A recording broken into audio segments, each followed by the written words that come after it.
ሰላም እንዴት ናችሁ? የነጆም ኩኪንግ ቤተሰቦች አብም ክፍል 7ን ተከታታይ ድራማ ይዤላችሁ መጥቻለሁ። ላይክ፣ ሼር፣ ሰብስክራይብ በማድረግ እስከ መጨረሻው አብረውን ይቆዩ። ዛሬ እንግዲህ የአቤል እናት በጣም አዝናለች። ልጇን ያን ሁሉ ስትናገረው ቤቱን ለቆ የሚሄድ አልመሰላትም ነበር። እሱ ግን በቃ ያው ከድርጅቱም አስወጣሽኝ፣ መኪናም ቁልፍ ተቀብለሽኛል፣ እኔ ደግሞ ቤቱንም እለቅልሻለሁ በማለት ነበር ሻንጣውን ይዞ የወጣው። የአቤል እናት በጣም ተጨንቃለች፣ እልህም ይዟታል። እንዴት እኔን እናትህን በሴት ትቀይረኛለህ? ትለዋለች። ወደ አባቱም በመደወል ያልሆነ ነገር ለአባቱ እሷ እውነት እንደሆነ ትነግረዋለች። እሱም አባትየው ይናደዳል። ወደ አቤልም በመደወል ልጄ እንዴት እንደዚህ ታደርጋለህ? እኮ እናትህ ከእናትህ አንዲት ሴት በለጠችብህም እያለ ይነግረዋል። አባዬ ብዙ የተፈጠረ ነገር አለ፣ የማታውቀው ነገር አለ። እኔ በትንሽ ነገር ወይም እናቴን ትቼ በሴት አስበልጫት አይደለም የምወጣው፣ ግን ብዙ የተፈጠረ አለ። ስትመጣ ነው የምነግረህ። ይሄንን ማድረግ አልችልም፣ መጠበቅም እኔ አልችልም፣ ትዕግስቴ አልቋል ይለዋል። እና ታዲያ ድርጅቱንም እኮ አንተ ነህ የምታስተዳድረውም እያለ አባቱ ይነግረዋል። ነግሬሃለሁ፣ መመለስ አለብህም ይላል። አቤል ለአባቱ እማዬ ከድርጅቱም አስወጥታኛለች ሲለው ይደነግጣል። እና በቃ እናትህን ይቅርታ በልና እናት ናትና ወደ ቤት ተመለስም ይለዋል። እኔ መቼም ወደ ቤት አልመለስም፣ ግን አባዬ እወድሃለሁ፣ አከብረሃለሁ፣ በጣም ይቅርታ ይለዋል። የአቤል አባት ወደ አቤል እናት በመደወል ለምን እንደዚህ ሆነ እያለ ይነግራታል። ስለዚህ አንቺ ይቅርታ ብለሽ ልጃችንን ወደ ቤት መልሽም ይላታል። እናትየዋ በጣም ትናደዳለች። ለእሙቲ ለልጇ ትላታለች፣ አባትሽ ደውሎ እኮ አቤልን ይቅርታ ብለሽ ወደ ቤት መልሺ አለኝ። እኔ ደግሞ ይህንን ምንም ማድረግ አልችልም ትላታለች። እማዬ ለምንድን ነው የማታደርጊው? እሺ በቃ ተይውም ትላታለች። አሁን ተዘጋጂ፣ ከዚህ በኋላ ድርጅቱን የምትመሪው አንቺ ነሽ ትላታለች። እሙቲ በጣም ትደነግጣለች። አቤል ወደ ሐኪም ቤት በመሄድ ለጓደኛው የታዘዘለትን መድኃኒት ከወረቀቱን ከሊዲያ ተቀብሎ ያየዋል። በጣም ብዙ ብርና መድኃኒቱ ተፈልጎ አንድ ቦታ እንደማይገኝም ይነግራታል። እሱም እንደምንም ፈልጎ መድኃኒቱን ይዞ ይመጣል። አቤል ግን ምን ሆነ ነው? ከትናንት ጀምረህ ትክክል አይደለህም፣ ልትነግረኝ ትችላለህ ትለዋለች።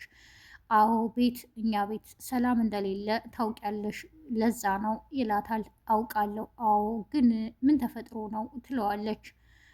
ምንም አሁን ልልሽ አልችልም፣ በቃ መድኃኒቱን እንስጠውና ዶክተሩን እናናገር ይላታል።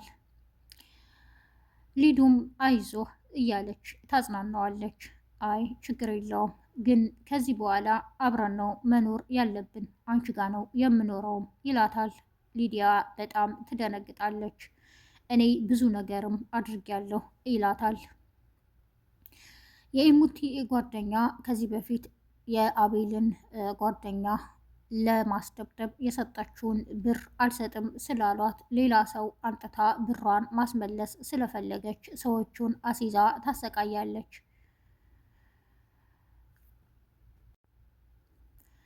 የኢሙቲ እናትም እኔ ከዚህ በኋላ የሚያሳስበኝ የማንም ጉዳይ አይደለም፣ የጓደኛ ሽንብር አይደለም፣ 1 ሚሊዮን የማይሞላ የሚያሳስበኝ የልጅ ጉዳይ ነው ትላታለች። እንዴ እማዬ ተረጋጊ ትላታለች። ኢሙቲ ለጓደኛዋ ከዚህ በኋላ እኮ ድርጅቱን የምትመሪው አንቺ ነሽ ተባልኩ ትላታለች። እኔ ግን ደስተኛ አይደለሁምም ትላለች ኢሙቲ። ጓደኛዋ እንኳን ደስ ያለሽ ጓደኛዬ ትላታለች።